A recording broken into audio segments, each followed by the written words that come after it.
America healthy, and I believe them. And it's like, yeah, of course they're going to say they want to make America healthy. They're not going to say we want to destroy the FDA so that we can deregulate your fucking food supply.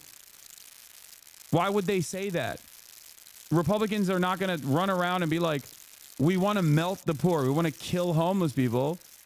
They're going to say, they're not going to say we want to make life significantly worse for poor people because we are directly in the pocket of big corporations that we deregulate the economy over at their behest. Like, they're not going to say that. Okay. They're going to find a way. They're going to want. They're going to find a way to propagandize their position and their policies. Okay. I guess you can hear me. And it's the same principle for the Israeli government as well. The Israeli government, in the way that, especially in the way that they frame this kind of stuff to the Western world, will never say like, "Oh, we have to settle this land because it's our land. God gave us this land." Okay. Even though, like I said, there are rabid ultra-Zionists within the security cabinet, within the governing faction that will say those things. But especially when it comes to like Western media, in their Western media focus approach, they're always going to say, we have security concerns. They are going to repackage their colonial interests under the auspices of valid security concerns. Israel has a right to defend itself is exactly that. Okay? When people say Israel has a right to defend itself, that's what they're talking about. This is it. You have to remember that this whole thing is basically like, I mean, like, I didn't think this through and I'm off no sleep, but it's basically like if the Native Americans just decided to start, like, blowing up, I don't know, some place in Oklahoma. They just ran into Oklahoma and just started slaughtering people. I mean, I don't know who's who, technically. I mean, we did that, and then but it's basically like American Indians deciding to be like, we want our land back. And stuff like that. But, I mean, there is no... It's religion, though, that's the thing. So it's not a historical thing or a land ownership thing with deeds and stuff like that. So it kind of just goes through a spirituality thing. So, yeah, I mean, these people, they believe 100% that this is their God-given land. That's what they're trying to say. They believe that God gave them this land. I mean, and that's the argument. They're not arguing we were here first or you were here first. They're saying this is our land and God wants us to have it. I mean, I don't know their holy books very well, but a central theme in a lot of the books are coming back and taking over their land. They want their land back. Whether or not it's that person's or this person's, they're in a holy war.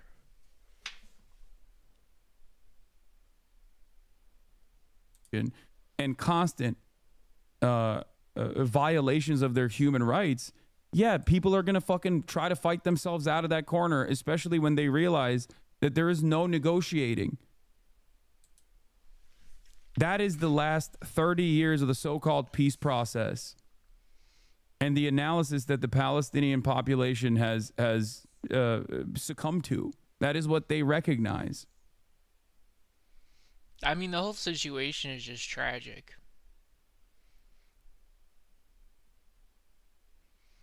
Do you understand? Road along the Gaza-Egypt border. They're building a new buffer zone known as the Philadelphia Corridor, yeah, and the Israelis are there to stay. Here is what it looks like during the day. New realities on the ground are being designed, realities that hint at Israel's endgame for Gaza. Zooming out, we can see Israel building road networks all across the Gaza Strip, with some being kilometers wide, including a buffer zone around the edges of the enclave. These will be fortified with checkpoints, watchtowers, bases, could we and other surveillance the land tools. just to the Using left these and strategic have a mirror corridors, image of the Israeli Israel? army will be able to monitor any erosion point took in it Gaza down, so, without could they necessarily terraform the occupying land the and say, entire "This is it"? territory. The do they idea is that necessarily in need post-war that land, or Gaza, do they just whenever need Hamas land? fighters surface from underground and prepare to fire rockets, the Israelis would detect them in no more than a few minutes and launch a counterstrike.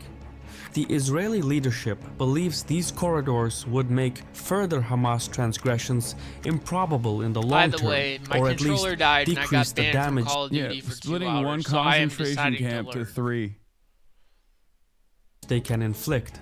The Palestinian civilian population would be able to return, though they would reside within smaller chunks of territory, each disconnected from the other. Conflict is like that. The hand that wins gets to draw the map.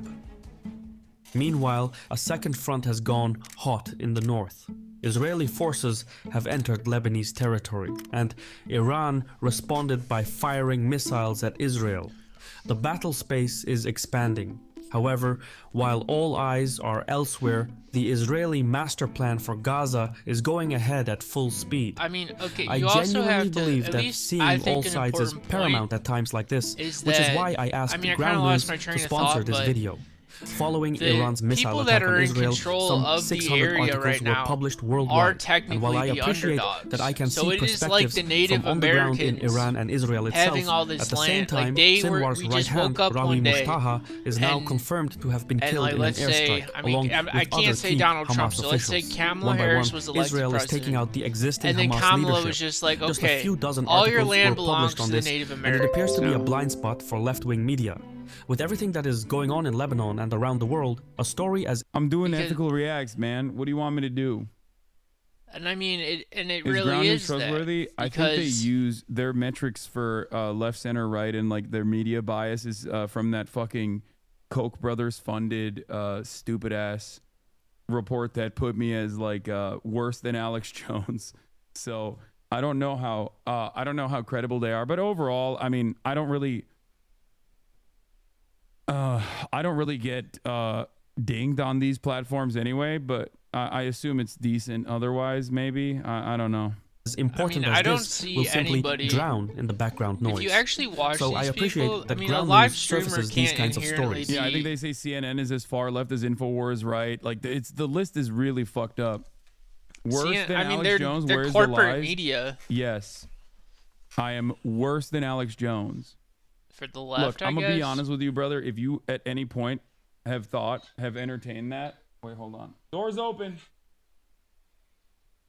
If you at any point have thought that I am even remotely similar in my commentary to someone who was sued for billions of dollars for routinely and serially harassing the families and victims of a mass shooting by claiming it's not real, you have to really reorganize your priorities and maybe take a deep breath and wonder. What communities full disclosure, you're a part I was of super that high when caused that you to happened. believe this. Like I was doing dabs, and I might have been drunk. Okay. Like, just totally because I fear that they are leading you astray. You got to remember that most of these people are not mentally sound. I would say 85% of the world populace is not mentally sound. Your beliefs in communities are wild, though. Yeah, I know. Anti-genocide, a wild belief. Free health care for everyone in America unconditionally, a wild belief. Free college, a wild belief. Okay? Ethical migration patterns, a wild belief. Well, because a cessation of American imperialism so that we can, it's a wild focus belief more because on rebuilding our communities and fixing our infrastructure. There is no discussion or discourse warfare about overseas, how we're paying for a wild belief. And how we're making sure no one can actually point to a singular thing that I say that is that out of pocket. They can only simply entertain this notion. We made they can only simply loans. Vaguely gesture to things. I just want to talk about college tuition. I'm a centrist, So the thing about college tuition is that it just keeps going up. We gave the loans, and then it went up, and then we started giving more loans, and then it went up. And so then if we say free college, how much are they gonna? Where is this money coming from? And then are they just gonna start billing people? Because they're gonna the PhDs are gonna say, well, you know what? I'm the only one that can teach this, so I need more money, and they're gonna collude. So I mean, that's just where it comes from. So I mean, a lot of it is, I mean, it's very optimistic. He's very, like, I think the left is very optimistic and the right is very pessimistic, and that's an important distinction to make because there's that hope versus no hope type of thing. So it is really how you're gonna radicalize the people. Do you have hope or do you not have hope? And then, I mean, you bring that into people and bring that out of people and bring that through people. And I mean, people just kind of feel that some type of way and stuff.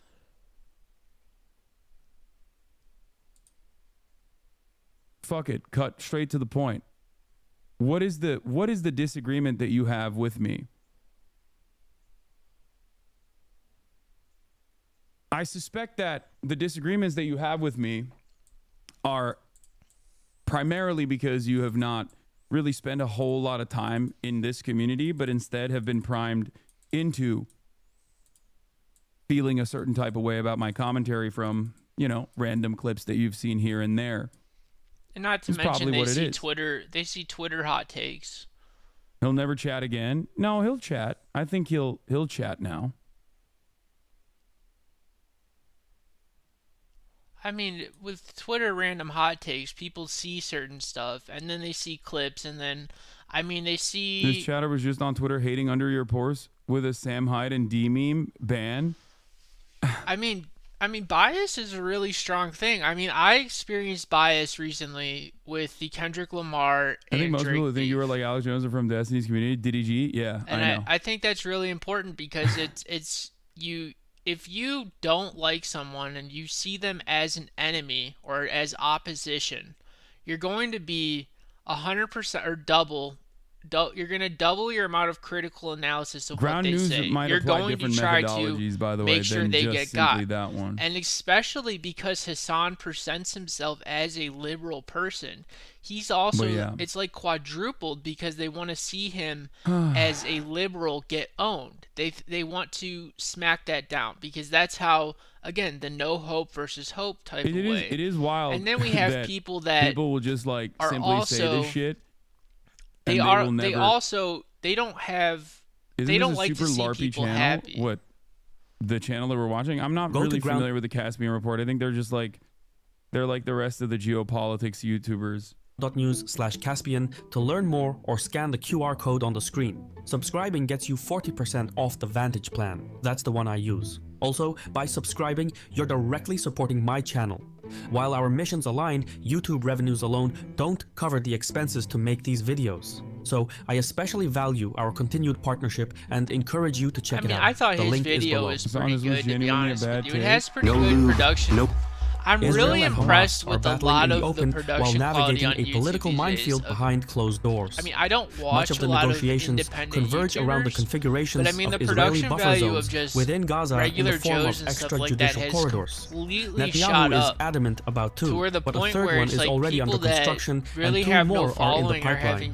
Using these corridors, Israel will have the means to permanently dictate life in Gaza while giving its troops the flexibility to deploy quickly throughout the enclave. Every new person that pops one of the primary sticking points in the negotiations so far has been the Philadelphia corridor, specifically who will control it. Measuring roughly 14 kilometers in length and 100 meters in width, the corridor bisects Gaza's Rafah municipality and Egypt's Sinai region. It runs from the Mediterranean Sea to the Kerem Shalom crossing, which is the meeting point of Gaza, Egypt, and Israel.